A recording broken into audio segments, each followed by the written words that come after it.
This week on the Ocean Cruisers podcast, I'm having a chat with Luke and Adam from the sailing YouTube channel, The Sailing Brothers.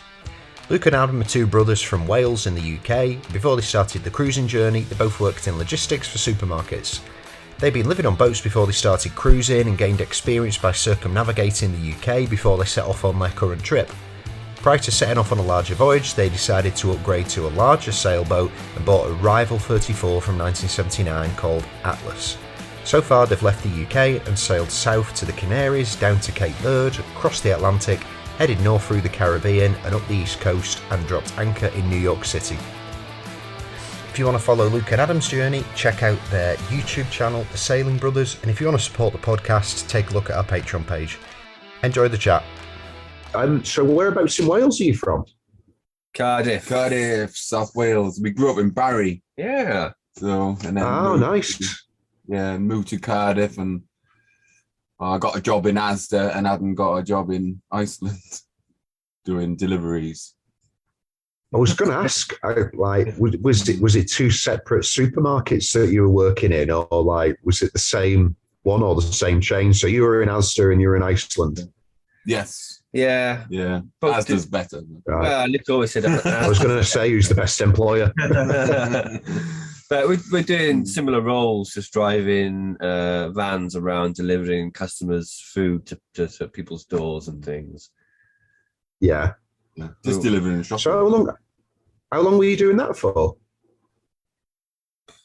Couple of years, 3 years. Yeah, I was in Asda for 4 years. I'd done it for 4 years. I really loved it.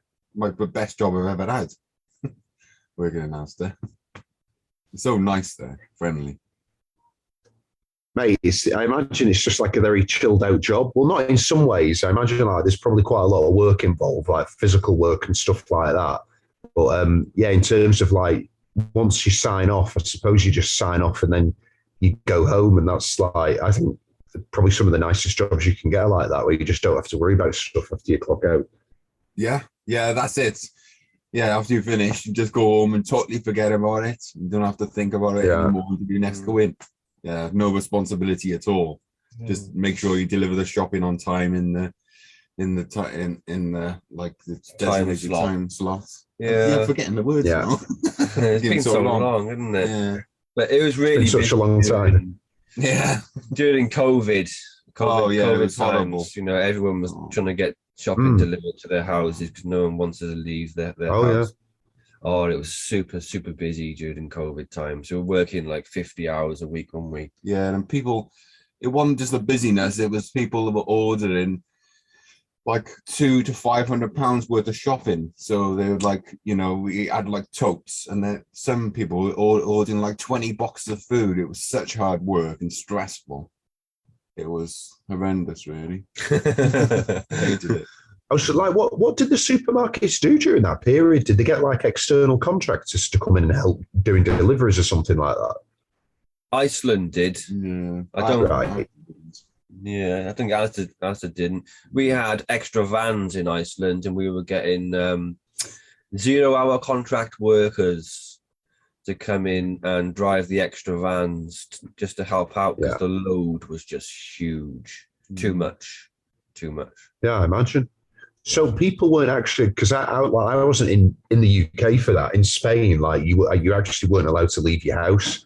I don't know if they ever did that in the UK. I'm not sure. But were people actually allowed to go to supermarkets, or were they just having to shop online and then you guys were just delivering it? You could leave your house for exercise, a certain amount of hours. You're allowed to go to the exercise and to go shopping or go to the doctors or something like that. But that was it. Right.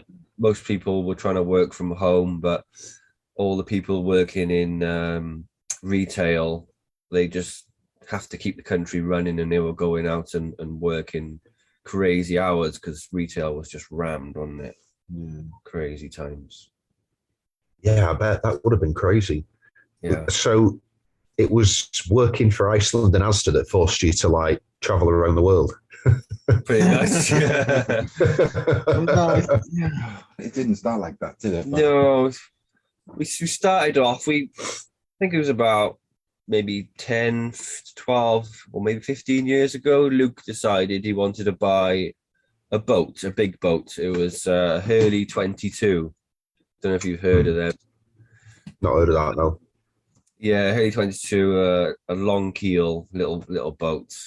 And we picked it up from, where was it? Somewhere on the south coast, wasn't it? Yeah, somewhere. Yeah, on the south coast. And we got a company to put it on a trailer, and we got it trailered back. And at the time, then we joined Cardiff Yacht Club. It's like a nice little yacht club in the bay. And we kept the boat there, and we were sailing our little Hurley 22 in the Bristol Channel, and that was really good fun, wasn't it? It's rough at times, wasn't it? With a little boat like that. A little boat. But it's severe tides there as well, isn't it? Oh, yeah, like 12-meter tides. Yeah, like some of the highest in the world. Yeah. Yeah. Yeah, second highest in the world. Tide. Yeah. Second highest. Yeah. So that was. I think the highest is somewhere close to where you are now, isn't it? Isn't it? I'm sure it's near Nova Scotia, the area with the highest. Yes, Bay of Fundy, which is just on the other side of Nova Scotia. Yeah. Yeah. 16, 17-meter tides. Crazy. Bonkers, isn't it? Weird. Yeah. It is. So that's where you started out doing most of your sailing in like a 22-footer in the Bristol Channel. Yeah, pretty much. I mean, before that, as kids, our dad had a small boat, Jaguar 25, and he was a member of Cardiff Yacht Club. And we used to sail dinghies, little mirror dinghies around the bay. Well, it wasn't the bay then, it was tidal because it wasn't a barrage back then. It was all mud flats. Tide used to come in, flood the mud flats. Yeah. And we used to go sailing when the tide was in, these little dinghies, and mess around in the mud and stuff like that as kids. And I suppose that's where we got the bug from, wasn't it? Yeah. That's really nice. Yeah, we kept the Hurley 22 for a couple of years. And then we upgraded to a Sabre 27. Oh, yeah. Okay. Yeah. And in 2017, we sailed that around the UK, but we didn't film any of it for YouTube or anything. Which way did we sail it? We sailed we went anti-clockwise, but we didn't go around the top of Scotland. We went through the Caledonian Canal, through Loch Ness, and cutting off the top of Scotland, which is amazing. I loved it, but Adam didn't like it because there was too many gnats and bugs. Mosquitoes. Yeah. But yeah, we've done that, and then we went back to work, and then we sort of made a pact that we'll try and work in the winter, and then in the summer we'll go sailing, have 5-6 months off. So we were organizing to do that, to like sail around the UK again, and then COVID hit, didn't it? And then we couldn't do it, which is disappointing. Yeah. And then I was in work one day and I saw a Rival 34 for sale on the south coast. I texted Adam saying, "Oh, have you seen this Rival 34? We've got to get this boat. It looks amazing." So he was like, "Oh yeah, okay then." We ended up going down to the south coast to see it, and it was this boat. It needed quite a bit of work. It was like left on a little pontoon, and the guy who owned it was just using it to entertain. He didn't really sail it anywhere, and a lot of the woodwork, the finish had come off, and it was quite cheap. So we went back to Cardiff, and then we were thinking about it some more, and we went back down to see it again, and we put an offer in, and then the offer was accepted, and then it was time to sell the Sabre 27 we had, which we were living on at the time to save money in the marina. Oh, yeah, we did that. Yeah, and make arrangements to go down and collect the Atlas, our Rival 34, and we sailed her back.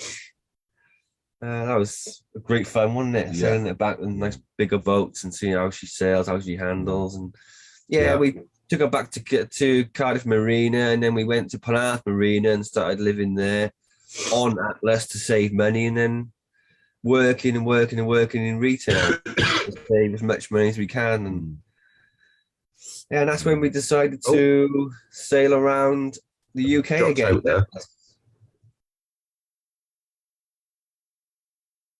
It's dropped out, is it?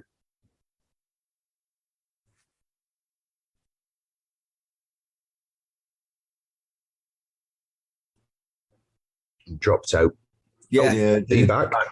yeah. Yeah. I think that was my side actually. Yeah, it said my internet was unstable. Sorry about that. Okay. Yeah, I think I just lost you where you said you were then, once you got back, you were working to like save up cash, I imagine. Yeah, saving up lots and lots of cash, doing as many hours as we can, and then we decided to sail Atlas around the UK clockwise. This time, yeah. Clockwise. And Luke said, "Oh, let's start the YouTube, innit?" Yeah, I said we were only originally going to go away and sail around the UK for the summer for like 5 months. And I come up with the idea, said, let's get some GoPros and then we can video what we do, like every passage we make. And then we can put it on YouTube. And then when we go back to work in the winter, we've got something to look back to and look forward to keep us going, working in Asda and Iceland to, keep us motivated. Yeah. I'm not very good at speaking this morning. To keep us motivated. But we started uploading the episodes and people started enjoying them. And it just sort of took off from there, didn't it? And and people were like saying, start a Patreon. And we eventually started the Patreon in Scotland and that sort of took off a little bit. And then when we got down to the south coast, I was like saying to Adam, let's not go back to Asda and Iceland. Let's take a chance and sail down south and do the Atlantic, or maybe sail across the Atlantic, because we've always dreamed to sail across the Atlantic and then come back and do the Atlantic circuit and come back to the UK. And Adam was like, no, I really don't fancy doing that because we might run out of money. It might not work out. I'd rather go back to work for 6 months and then try it again. I said, we're on a roll now, so we got to go for this. Keep on rolling with it.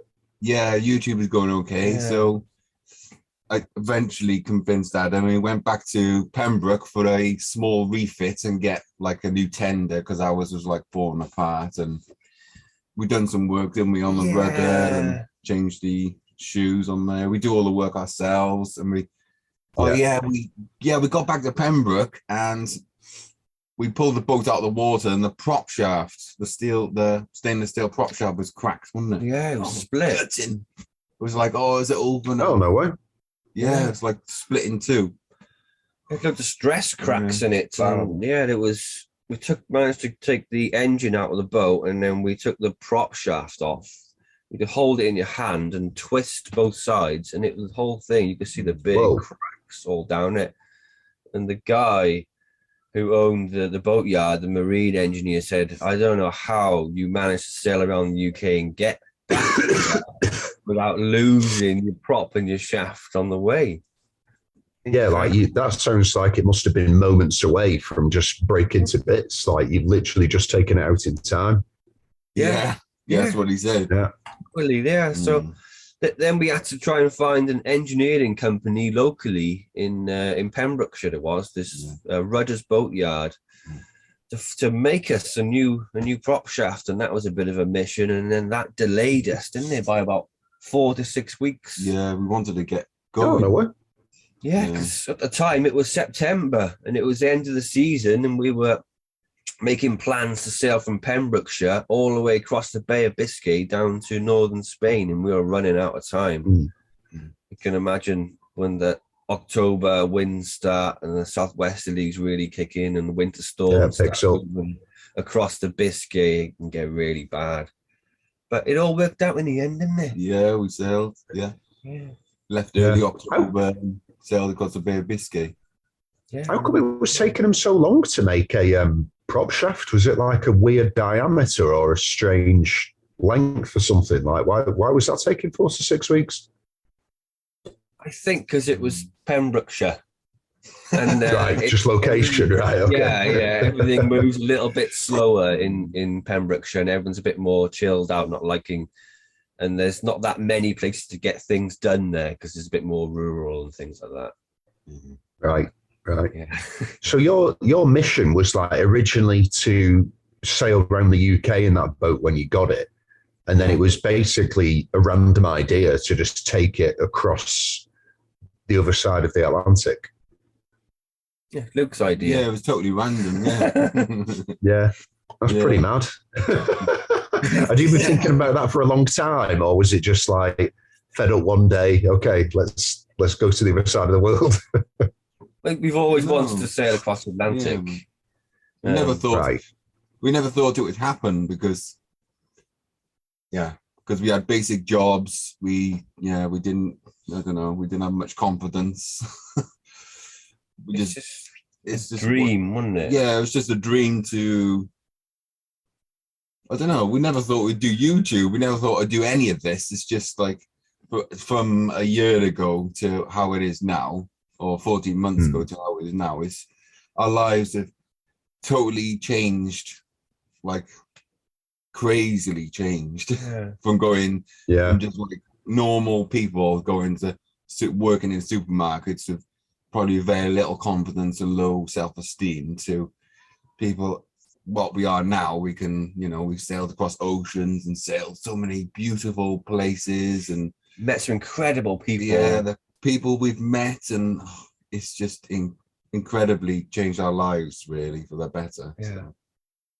Yeah, massively. Amazing. I think if you look at it from like a social perspective, it's like you've gone from living a life that's like very content and like I don't want to say insular because it sounds that it comes off wrong, but when you're in like a small circle and everything's comfortable, you know what I mean, and nothing's really pushing you, and that is a normal life. There's absolutely nothing wrong with that.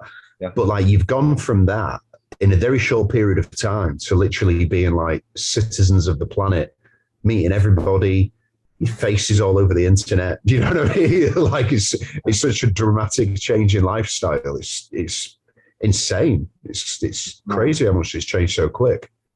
Yeah, that's Yeah, it's been hard at times because in our past, I mean, I only had a very small group of friends, and I was never very outgoing person, or I was never that one at the party who would jump on the dance floor. I was just, a bit quiet and stuff like that. So from going from that to where we are now, as you said, we're all over the internet and everyone wants to talk to you, and you're meeting loads of new people and telling stories, and it's just a world away from what we used to be like. And I never could imagine I would have the confidence to be able to do it, and it's all changed our lives for the better, all because of the YouTube and the people, and it's just random the world. The random thing. Yeah. What part of doing this do you think has like changed your self-confidence? Do you think it's like, because I mean, there's a number of different things that have changed in your life, like meeting lots of new people, which you don't if you just live in, like a town or a village or a place in the UK, like, you just have the same people all the time. Is it like the travel, or is it like the physical ability things that you've ticked off your list, like the actual sailing? Like, what do you think's changed your confidence most? I think it's a mixture of everything, really. I think, the sailing, I never thought I would have the confidence or believe that we could actually sail across an ocean, and we did it. And that was just an absolutely amazing experience. And just traveling from country to country and meeting loads of different people, and just the whole experience. And the people in Nova Scotia, incredible, so generous, really friendly, crazily so. Yeah, when we were in America, people would meet us and give us a care package. I don't know if you heard the Americans give out care packages. Some people have offered to send me care packages, and I don't know what it means. But like, I've turned down a lot of them. I have no idea what it is, though. What is that? It's normally like a parcel full of. So if you get your care package from America, a certain part, a certain state, is loads of bits and pieces from that state, or maybe like a flag or some nice food or some nice cheese or some winter clothes. Oh, that's nice. Some clothes, some stickers. What else do we have? beer, anything really. Yeah, Just nice stuff. Yeah, just really nice, incredible stuff. We had a care package from a guy in New York, and he gave us a New York paper, New York bagels, the New York pickles, nice. jar of pickles and bananas. Yeah. This guy, we were motoring past his boat in a tender, and we spoke to him for 10 minutes. And then the next day we said, oh, we're going to leave. And then he brought over a care package. We only knew him for 10 minutes. Yeah. It's quite incredible, really. Some people are so generous. Like I think you meet more of them when you travel, because generally when you're living in your own community, you don't get people reaching out to you, offering to just give you loads of stuff, because you're just a part of the scenery. Do you know what I mean? But when you're traveling, you do meet just some incredibly generous people. It's so nice. It's lovely. I think all yachties tend to stick. Well, they all look after each other, don't they, yachties? We've been to so many places where we're on anchor, and especially down in the Caribbean, where there's like maybe 50, 60 boats all crammed into one anchorage, and everyone's on top of each other, and we're always looking around for a British ensign on the back of someone's boat. Like, oh, there's a Briton, let's go over and see him. We'll jump in the tender, we'll go over there, see what they're doing, see who they are, and they're so inviting, and they'll invite us on their boats, and then we'll have some food, some drinks, and share stories, and exchange email addresses, contact details, and move on to the next anchorage and meet someone else there. Yeah. Love it. Yeah. It is amazing, and it's very much like, I imagine it was probably like back in the day, like when a traveller turned up and he'd just walk into an inn, and like people would just like want to have a conversation and learn stories from them, that type of thing. But same, like when I've like, not this year because I haven't done any cruising this year because I sold my boat, so we're getting a new boat now. Well, like last year, like whenever I turned into an anchorage, I was always just like, okay, like where's the UK maritime flag? And it was like, you just go over, say hello, and it's like, oh, do you fancy a beer? It's like, okay. Yeah. I'll just talk to you and drink, no problem. That's absolutely fine. But it's brilliant. It's amazing. Like, I think it'd be so nice if it was more like that in normal society still, which probably isn't anymore, but we could get back to it. Yeah, that's what's missing, I think, in normal society. People living in their houses, they just don't speak to anybody else. They just live them lives on their own, in their own families, and it's really vitally missing in land-based living. I think like the death of the pub has had something to do with that. Like like especially with like the downfall of pubs in the UK. I mean, like smoking in a pub obviously isn't a great thing. Like you can get passive lung cancer and that type of stuff. But like stopping pubs from being able to smoke inside had a massive hit on people getting out within their local community and socializing, because it was normal back in the 90s. Like you went to a pub, everyone from the street was at the pub on a Friday. You'd get to talk to all your neighbours and have a little chinwag. The smoking stopped that. And I think just like generally the price of booze, like when they started putting loads of tax on it. Because I remember when I used to go out when I was younger, you could get a pint for like £1.50. Like just like 5-6 quid now. Yeah, I remember the days. Had a pretty big effect on it. Totally, and so many pubs have closed down now. Like you go down your local pub, as you said, and after work and stuff. But they're all gone now. They've all been either closed or turned into apartments, or a local supermarket, small supermarket has taken over the pub. They do, Tesco. Yeah. Express. Sorry, I've just got a little thing caught in my throat. Yeah. We woke up 2 days ago, me and my wife. I've no idea how, but we just woke up completely sick. We've had like bad throats for 2 days. We are from Wigan, so I'm pretty sure Wigan at one point had like the most pubs per square mile, like in the UK. Wouldn't surprise me if that was true. Although I don't know, maybe Cardiff would like be pretty high up there as well. Lots in Cardiff. Remember there was loads in Barry, where we grew up, and they're pretty much all gone. There's only a very few handful left in Barry now. A lot of them have closed down, which is a shame, really. We loved Barry. We grew up in Barry as kids, and we were always down the beach, weren't we? Climbing over the rocks and looking for crabs to crab in on the Bristol Channel and Crabbing. stuff. Yeah, always on the beach. I love Yeah. it.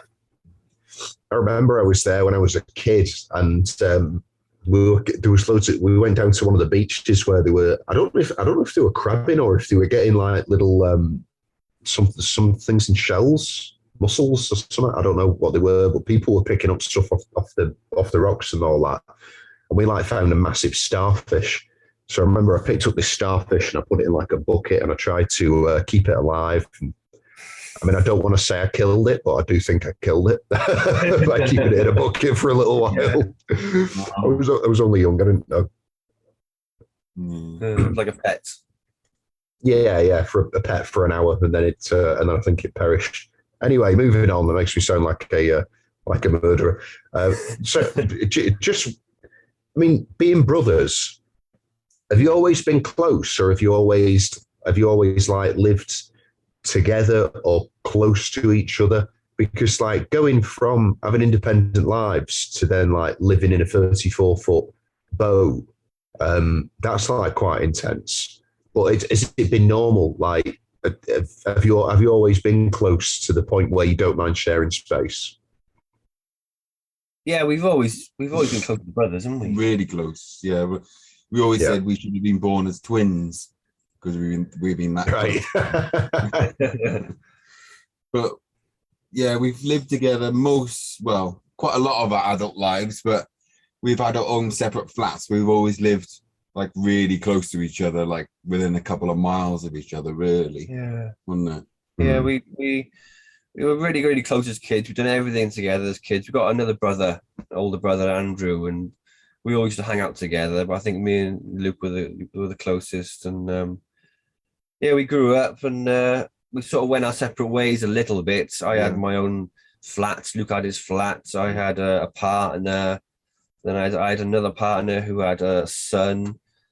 And yeah, that sort of faded away a little bit. And then Luke, I think we sailed. Yeah, we sailed our second boat, Sabre 27, around the UK. Oh, yeah. And then when we got back to because before we sailed around the UK the first time, we got rid of our flats, our rental flats, and sold all our furniture and just moved onto this boat to sail around the UK, thinking it was going to last forever and never end. But things always come to an end. And then we got back to Cardiff. We had nowhere to live, so we had no choice but to live on the Sabre 27. So we lived on the Sabre 27 for about,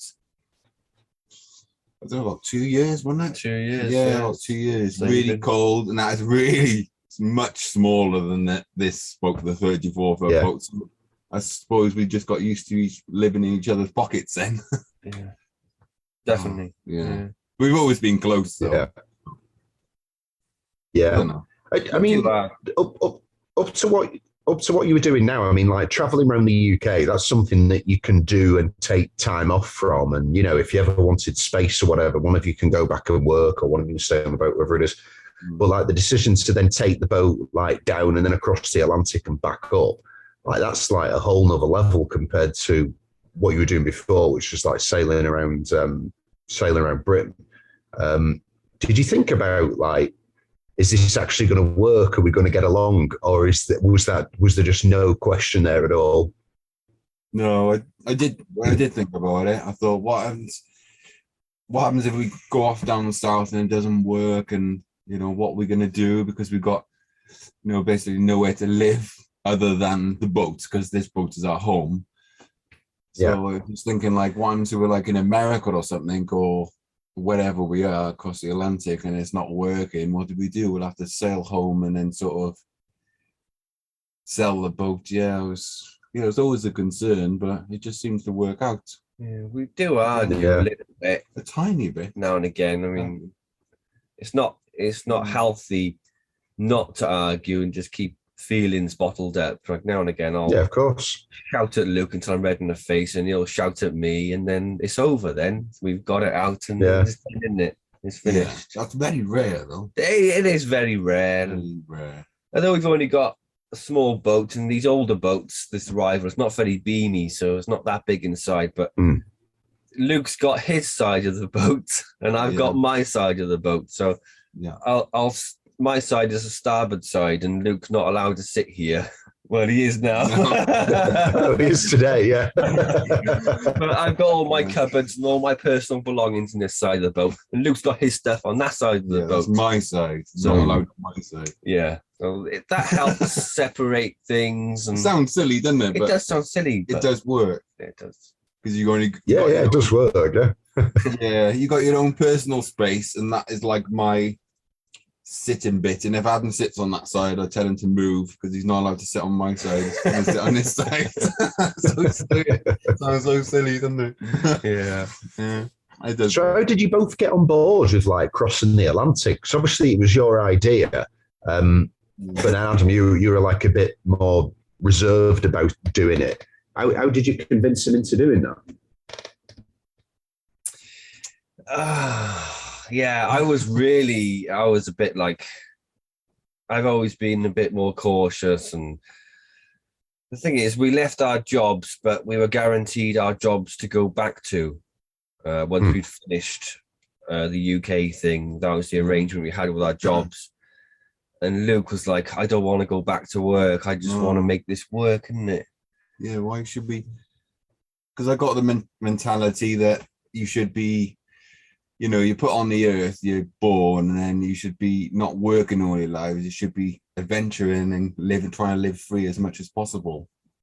Absolutely. Yeah. Yeah. I was trying to convince you, wasn't I? And Trying to convince me. And then he phoned our mum and said, we're thinking of going across the Atlantic and I'll go back to work. And she was crying on the phone. I bet she's scared shitless, yeah. Yeah, weren't really worried. She didn't want us to go, and it was like, my God, this is the right decision. But we knew in our hearts that we really wanted to go and carry on and go sail across the Atlantic because that was our dream. What's our dream? I mean, we had, I think at the time, once we finished the circumnavigation of the UK, I think we probably had maybe about between 6,000 and 7,000 subscribers, and we had maybe 10 patrons, and it wasn't enough to sustain us to live. But we thought, if we go back to work, then all that momentum we talked about earlier, that's all going to stop. So yeah, true. Yeah, Mm. we really should try and make the effort, and Luke wants to anyway, and refit the boat and just go for it. Just head south. Go for it, yeah. You only live once. Exactly. You gotta live once. Yeah.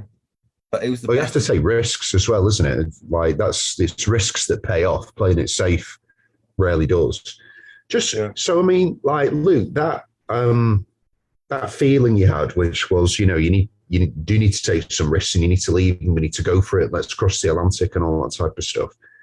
Where did that come from? Was that like, have you always been like that? Have you always been the person who wants to like dive in the deep end?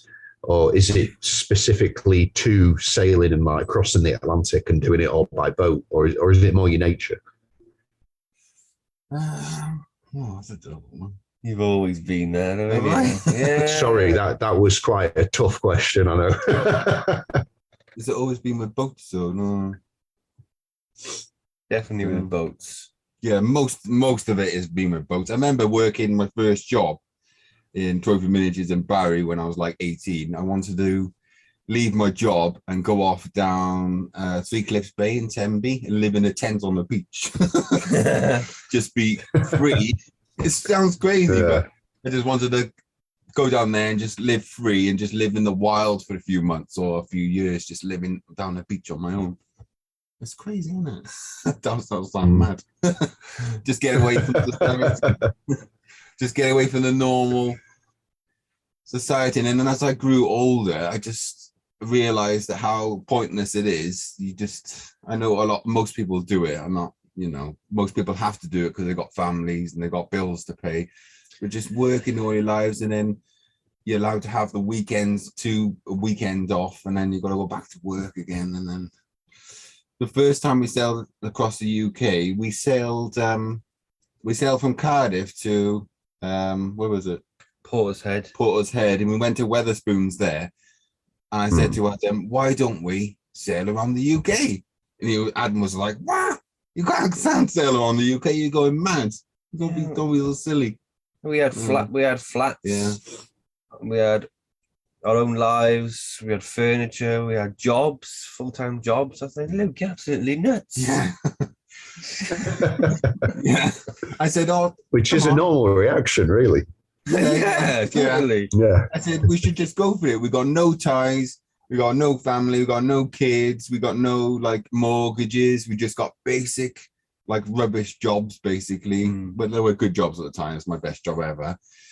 But I said, we got no ties. Let's just get in the boat, get rid of the flats, and just sail around the UK. Let's have an adventure. And then I persuaded Adam again. And then that's how it all started, really, in 2017 on our Sabre 27. Yeah. Crazy, isn't it? Yeah, that's really cool. So, like, just in terms of the journey that you've made so far, like, what stands out for you? I mean, obviously, like, getting across the Atlantic was a major thing for you. That's like a big achievement. But just like little things along the way that you've experienced or learned, places you've been, is there any particular things that stand out? I know you said like anchoring in New York City was like a big one. That's a big one for me as well. I can't wait to do that. But like talk about those a little bit. Like, what are some of those moments that have like really enlightened you? What? Go on. For me, it was swimming. There's two things. Swimming in the middle of the Atlantic, 4,000 meters of water when it was totally flat calm. We were becalmed. The water was so blue and crystal clear. Just going for the swim in there, because it's always been my dream to swim in like when you're becalmed. And then the second thing was the mahi, following the boat. Because every time we went on like 2 knots in the boat across the Atlantic, we got mahi just slowly following the boat. That was amazing to see. Such massive, beautiful fish just slowly following you. Incredible. That was my thing. Yeah. And then what about you? What were your moments? I always vividly remember the day we set off from Cape Verde. That's the start of our Atlantic crossing, and the excitement, the building that night, trying to get to sleep was I couldn't really sleep properly because I was so excited for the next day when we were going to leave. The feeling we're leaving Cape Verde and setting off, knowing that we're going to be crossing. We're leaving Cape Verde now, leaving land, and we're going to cross an ocean. And we've got all that huge, vast distance ahead of us, and thinking about what it's going to be like, how long it's going to take, whether we're going to run into any strong trade winds and things. That feeling was amazing. And then once we turned up at Martinique, that early that morning, and you could see the islands just coming out of the darkness, and you could feel the heat coming off the land, and you could smell the vegetation coming off the land. And that feeling, wow. I love that feeling. That's really stood out for me big time. And the New York thing as well. That was incredible, wasn't it? Yeah. So imagine to sail our boat all the way into New York Harbor and anchoring next to the Statue of Liberty. And then that evening, just looking up at the skyline when it all started lighting up started getting dark, and all the skyline lighting up one day, and we're looking out thinking, wow, I cannot believe we actually managed to sail our boat here. Mind-blowing. Makes all your head it's cool up and stuff. Yeah, I love it. It's great because it's like the opposite type of landscape to what you would actually expect living on a boat is. Do you know, like when you're just jumping in between anchorages and islands and beaches and stuff, it's like being in the middle of like Manhattan. It's like I just imagine that to be quite cool. It's something I'm looking forward to a lot. I was actually anchored like right in front of you in Cape Verde. I think you got in like the day before we were going to leave. I think something like that. Where was it? I can't remember the name of the anchorage. Oh, the island actually. Crap, man, my memory's pretty shit. But yeah, I think you were right behind us, like near the. There was like this big abandoned ship in the water. Actually, that anchorage is filled with abandoned boats. Like they're all over the place. Yeah, just like, there's loads there. Yeah, just like dodging them as you were like taking your dinghy in. Yeah, I remember that anchorage. Really windy. Every day windy. Yeah. Get stuck going to shore, taking that tender to shore into that club. Yeah, the little marina thing. Where did you go from Yeah, there? little floating bar. Martinique. Yeah, so we will do, like, the reason why we went to Cape Verde is because it wasn't my boat. I was just helping out a couple of friends. They had I think the baby was like 3 months old or 6 months, something like that. It was a tiny baby. So they just wanted to break up the trip. And they also both got like seasickness and they were feeling quite ill as well. So they wanted to like break up the trip. So that was the reason for going there. Although we should have shot straight across because we have like amazing trade winds. And then we were fighting it on like the rear quarter as we were going down there. It was pretty unpleasant because it's quite a light boat. So we were just getting like knocked around and almost broaching as well, like quite a few times. Yeah, then when we got to Cape Verde, I think we were hanging out for like 2 weeks for trade winds to kick in. And they never actually kicked in. Like we crossed the Atlantic and we actually did not have trade winds. We had a few days where the wind was like coming right on the stern. But we didn't get any consistent trade winds at all. I think we averaged like 4 knots all the way across. It was terrible. It lasted forever. How long did it take you? I mean, from Cape Verde to Martinique, I think it was 21 days. Yeah, which was a long time. Yeah, we had 22. Oh, it was. Even longer. Yeah, well, it depends what you like, what you used to or what you want. But like when we're on a boat that can like comfortably sail at 6.5 knots, like for me to be sat there and it's doing 4 is like pretty irritating because I like to get the most out of the boat. I like to like tweak the sails so you're getting everything out of them. So yeah, it was winding me up. It was it was pleasant. But yeah, 2 cages. So I think you set off slightly after us. Did you actually get trade winds? Well, we got becalmed for 3 days. Yeah, Right. I think it was like the second day. It looked like day 2 after leaving Cape Verde. We were becalmed for like 3 days. It was nothing. And that's when we went into the water to swim and we were just looking for something to do. Going crazy, I think. We were drinking loads and loads of our water supply because it was so hot. And then we're thinking, we're drinking too much water here. We might have to go back to Cape Verde and get some more because I started panicking. Luke was like, no, we've got enough water, we're fine. But I'm going, oh my God, we're drinking too much water. So then I started writing everything down, how much liters of water we're drinking per day to try and make it last. And you were getting a bit angry, weren't you? Because you were like saying, oh, you drunk 3 liters today, you drinking too much. And I was like, I gotta drink. I gotta be alive. Yeah. Just scared of running out of water and dying out there. That's one of my main fears, really, running out of water. But we had plenty by the time we got there, didn't we? Yeah, loads of water. How many litres do you actually keep on your boat? We had 360 litres for the Atlantic crossing. So for the 2 of you for 20 days, that's quite a lot. Yeah, you'd have been fine. Yeah, because we got an unconventional water system. We got a bag underneath our main saloon area, which holds 120 litres.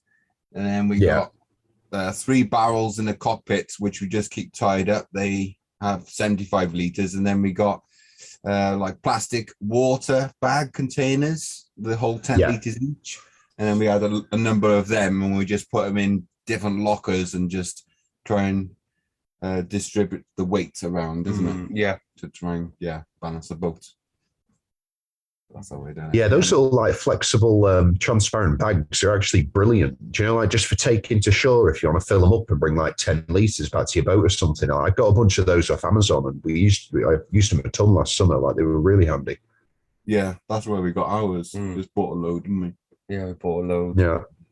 And then Adam started collecting water, didn't you, halfway across? Yeah, well, 2 of our bags split. I think I don't know why, but they were in one of the lockers and there was water. We heard some water in one of the lockers sloshing around. And I took the stuff out of the locker and 2 of the bags split in there, and then I started panicking even more then about dying at sea.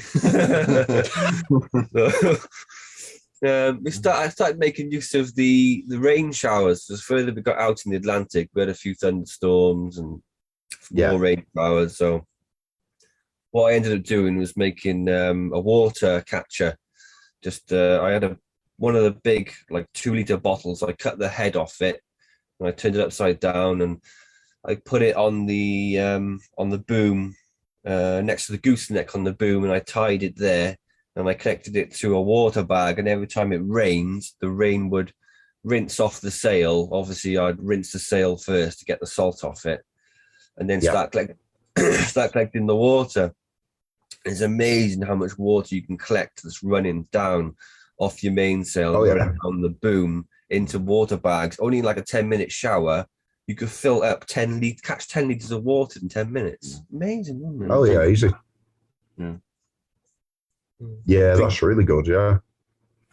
So, just like in terms of what the plan is, because like you said originally, why don't we like do an Atlantic circuit then come back?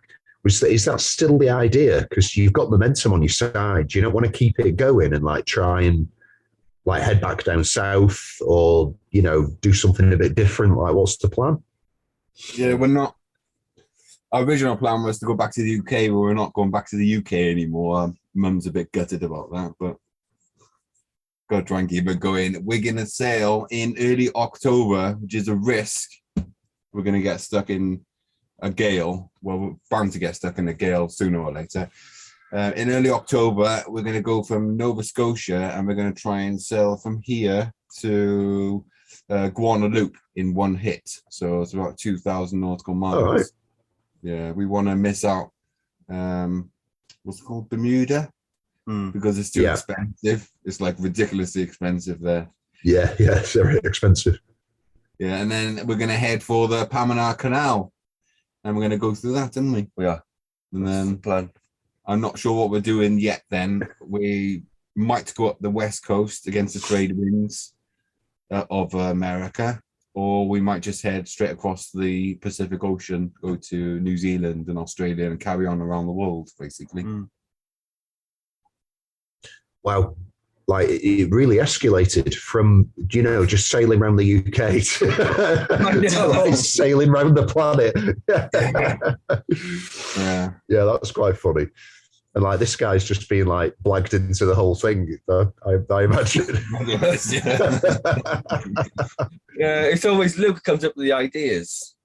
Yeah, like got up at speed. Doing the Atlantic. I don't know why. And then we were going to, as you said, we were going to cross back to the UK because it was called the Atlantic Circuit Adventure.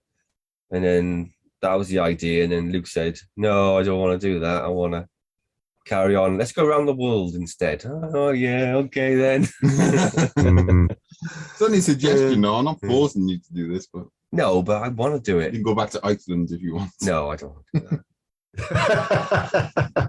Well, you could sail to Iceland from where you are. That's also another option. That would be quite cool. Options. I think the difficult thing is going to be leaving here in Nova Scotia and trying to get down south back to the Caribbean. I mean, we can't leave too early in the season because of hurricane season, obviously, down there. And we can't leave here too late because the chances of bad weather up there. Bad weather is vastly increased. So it's going to be a bit of a balancing act to get down.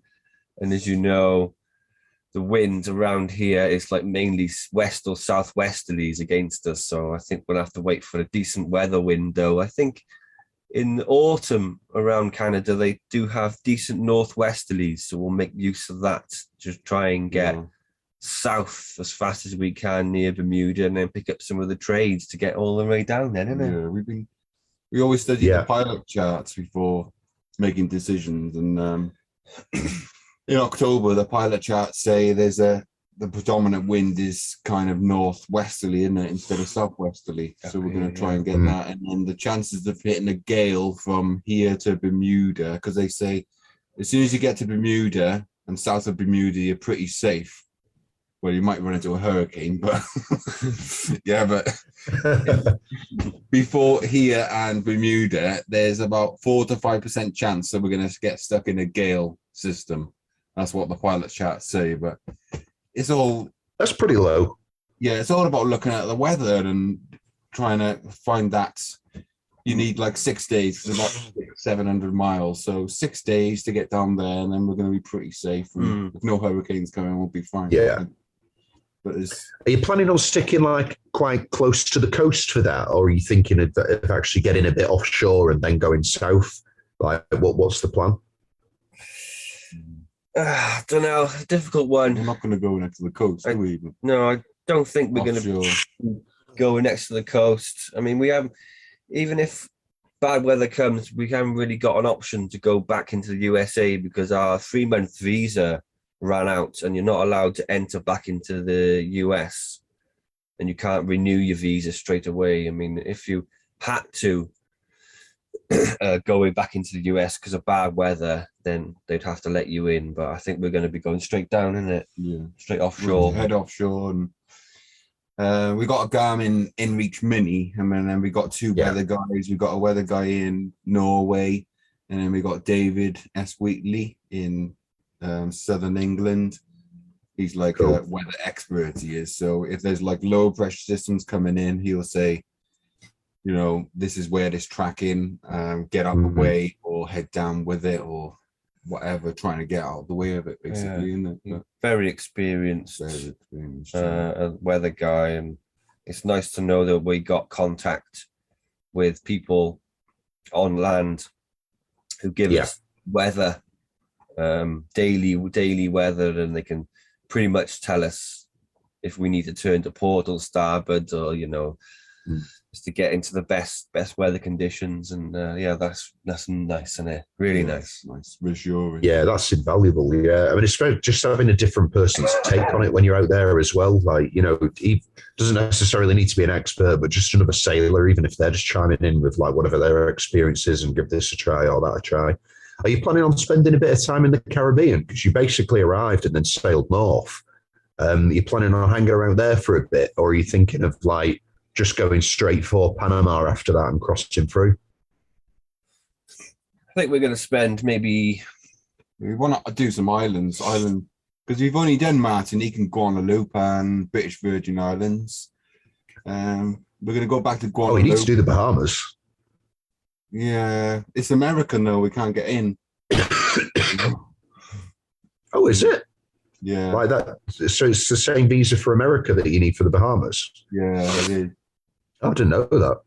Yeah, we'd love to go to the Bahamas, but they're really strict on COVID, and you need like a license and things like that. So, yeah, like the sailing mecca of the world, that place. Bahamas, that'd be incredible if we get there. Yeah. Maybe next time when we circle the world and come back, we'll go to the Bahamas. Oh, so you're doing it now. You're the one who's going to be convincing him. Second circumnavigation is on you. Yeah, I think so. It's on me. But yeah, I think we're going to island hop a little bit down there this coming winter and slowly make our way up to Panama and get through there. Yeah, we're nervous about going through Panama, aren't we? November, December. Because it's expensive, isn't it? It's expensive, but yeah, it's like doubled in price as well, like this year or last year, or I can't remember, but the price is rocketed up for crossing through that canal. Yeah, since the end of COVID, they've more than doubled the price of it to go through, which is bonkers. It's one of those. They need to make the money, don't they? It's like the world closed down business for like everyone's complaining about like BP and Shell and like, oh, they're all devils. I'm like, well, are they? Or did the politicians tell them that they're not allowed to make any money for 2 years? Like, is it them or is it the people who are making like decisions, So if they're trying to make cash back for like not that many ships going through, all right, fair enough. Maybe I can get it. I don't know if it is though.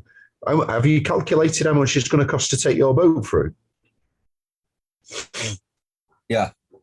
What's about it's about $2,500 to $3,000. Yeah. Oh, that is really steep.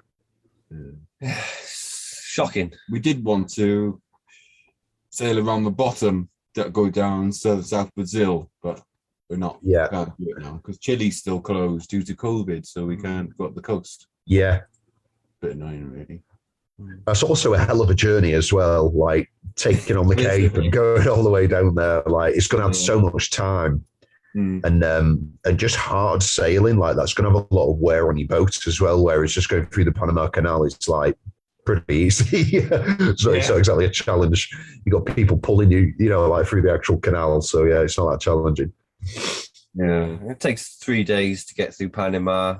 Yeah, it takes like a year to get on the bottom. Yeah, we'd have to. It's my idea. It was the idea. They said, "Oh, let's cross the Atlantic over to the Azores and go from the Azores down to the Canaries, Cape Verde, and Cape Verde to Brazil, and then down the coast of Brazil, Argentina, and then there's a pass near the bottom that you can go through, like the old ships used to go through there. And it's against the trade as well, and it's going to be freezing cold down there, and we'll come out on the side where there's loads of lows and loads of cold weather and windy, and then wait for a decent weather window to sail north up the coast in the Pacific, and it's all, if you look on Google Maps, it's all mountains with snow caps, and nothing there. Yeah, it's pretty tough. I just did a crossing with my mate James, and we went from like the Azores and brought a boat back to Spain, and we were just having like some discussions about good ideas of stuff to do, and it's like,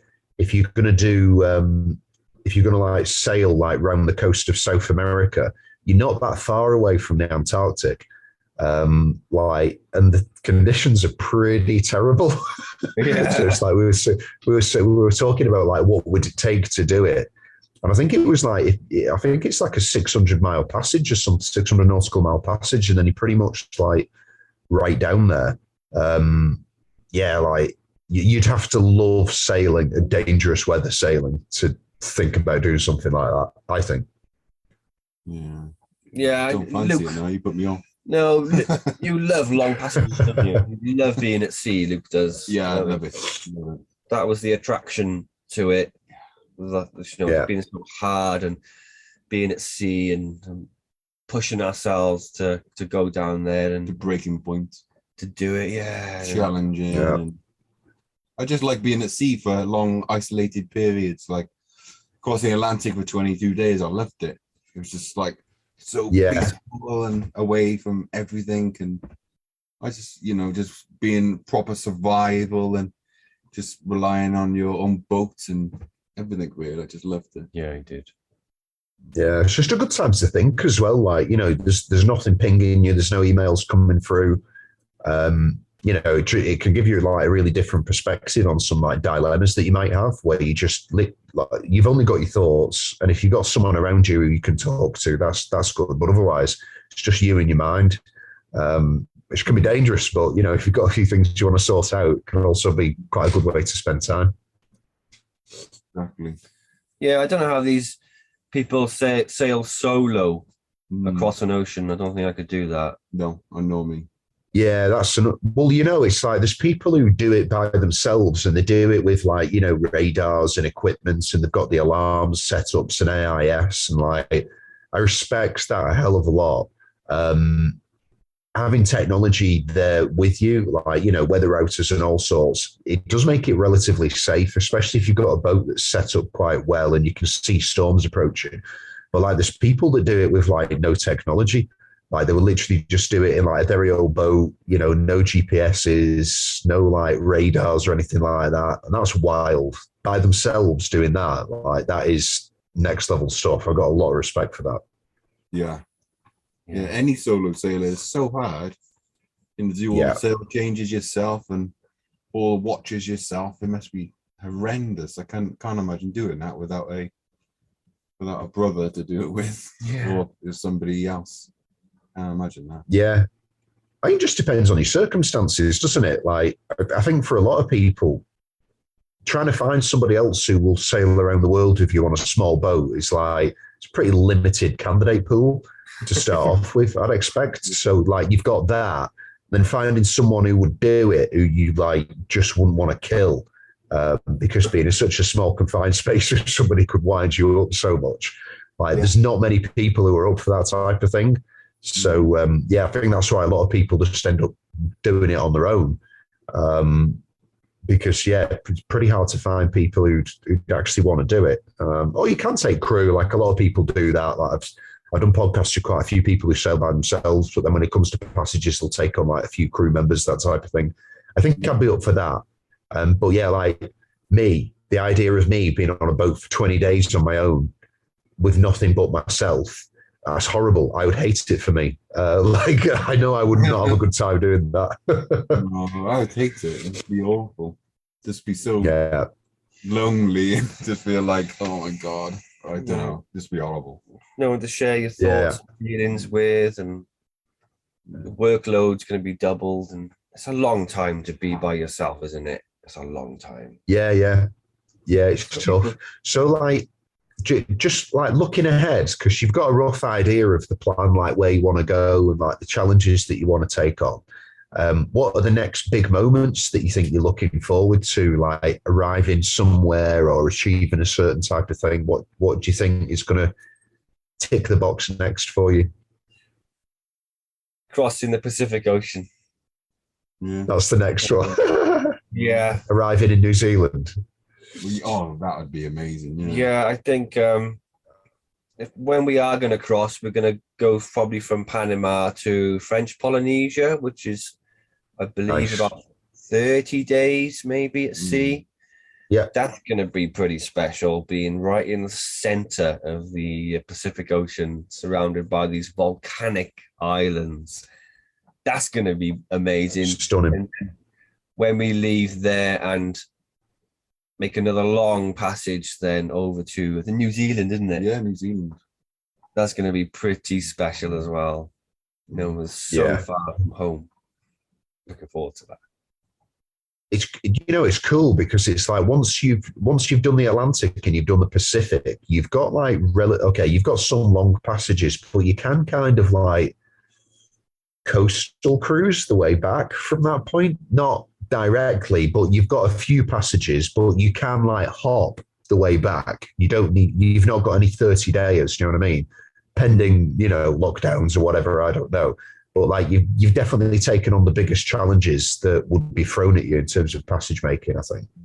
Maybe like the Indian Ocean, there's probably some challenges there, but I think in terms of like the length and the distance, like you've definitely combated most of it. It sounds so disappointing, doesn't it? No 30 days left. Then he finished. Yeah, I'm sure we can. I don't know. I hope it's not like that. I hope we can do some long passages, like a week or 2 week passages. I'm just sure we'll mix them up and go somewhere. Oh yeah, you can. Yeah, I just mean if you wanted to like go to every country, you could like hop your way back pretty much. Yeah, if you fancied it. Yeah, I think I would like to go to Japan, sail up to Japan. I'm not sure on the train. Oh, nice. Look at the tour, but I've always wanted to go to Japan and have a look there because it's meant to be a lovely country. Yeah. I'd like to sail there and maybe back down again. I'd like to go to some unusual places that not many cruisers go to. So everyone just seems, most cruisers stick to the same sort of routes and routing and the same places, but we want to do things differently. That's why we didn't go through Panama Canal the past winter, and we decided to do the east coast of America and now in Canada, even though we knew it was going to get cold and it's going to be tough to get back down to the Caribbean. But it was a challenge. It's different. We want to go to these different places and experience all these different cultures and meet loads of people from all around the world. And hopefully one day when we get back, we'll write a book about it all and put all our experiences in a book. That would be cool. I'd love to do that. I'm going to write a book. I'll do that. No, I think it's great. I think it's a great, honestly, it's such a cool story because it's like there's so many people who are probably in a situation like you were and maybe they just dream about it. I don't know. Or maybe they think about it at night about, like traveling or going somewhere or doing something different. But, the circumstances that they're in just hold them back or make them think that it's absolutely not possible. Whereas like you two are, perfect examples of like, no, you can do whatever it is you want to do. You just need to like be creative, work hard and find a solution for it.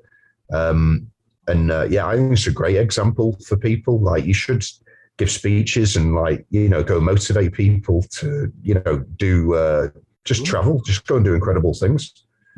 Yeah, live life. Yeah. Working all the time. So is the YouTube stuff that is able to fund like your cruising kitty now? So you're able to carry on your journey. You don't need to make a plan of going back to work. No, so yes, funded. Yeah, patrons. Nice. The YouTube doesn't bring that much, but the patrons, because we got like so many patrons, like 193 patrons, which is crazy because you only got 11,000 subscribers. That is funding that's funding everything to carry on and not even think about going back to work. We're just going to carry on and sail around the world for the next 5-6 years. Yeah. Yeah, good on you. That's really cool. Yeah, I was going to say as well, it's like, because like a lot of people send me emails and messages like, oh, can you please interview these people? Because I want to know what they're like, or can you interview these people? Like you guys have come up like the most, probably by like double or triple what anybody else has, like the messages and emails that I get saying, oh, can you please get these guys on? Can you please get these guys on? So yeah, it's like everyone wants to know your story, or they probably just like want to sit in the boat and have a beer with you, which I hope most people do when they listen to these things. That's weird, isn't it? Yeah, I don't know why that is. Like maybe because I think we're just two normal people who had a dream and had normal jobs, and now we're like just somewhere completely different, aren't we? And we're not rich or anything. No, we have to work hard for everything we, like when we were working in Asda, I was doing 50-hour weeks, and it was hard work, and we didn't grow up with much. We didn't grow up with much money, so we just worked hard for it. And when we first bought Atlas, we lent like £10,000 off our mum. She gave us money for it, and then over the next 6 months, then we just working. We were just paying her back, and we paid all that back. So we own this boat 100% ourselves, just through working through supermarkets, and we bought this boat. So yeah, it's kind of special. There's no bank loans or it's just hard work, and it's hard work and motivation. It feels real rewarding. It does. Yeah, I can imagine. And like, it's quite funny because you were like, yeah, I don't know why that is. And then you just explained why that is. That's exactly why. That's why people want to listen to it.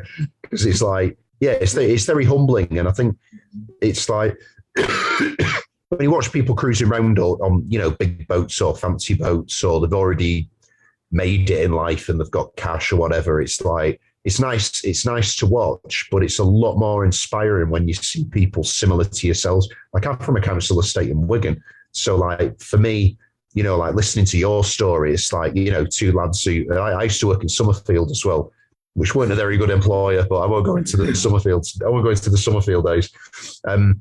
But yeah, it's much more interesting and inspiring to listen to than like, a bunch of, I don't know, average stories out there. Not, degrading anyone else's story. But yeah, so it's very inspiring. Like, it's very cool.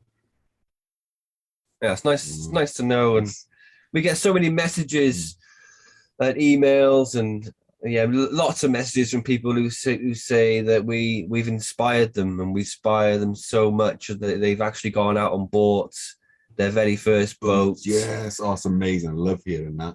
And they keep in contact with us and say, oh, we've just managed to go out on our first night passage thanks to you, and it was scary, or we were sick, or we've sailed from here to here, and it's all thanks to you guys. And we're just like, well, we're just normal guys just filming our crazy antics, sailing and eating lots of cheese, love our cheese, and we just stick it on YouTube, and people seem to absolutely love it, and it just makes us smile, doesn't it? As well.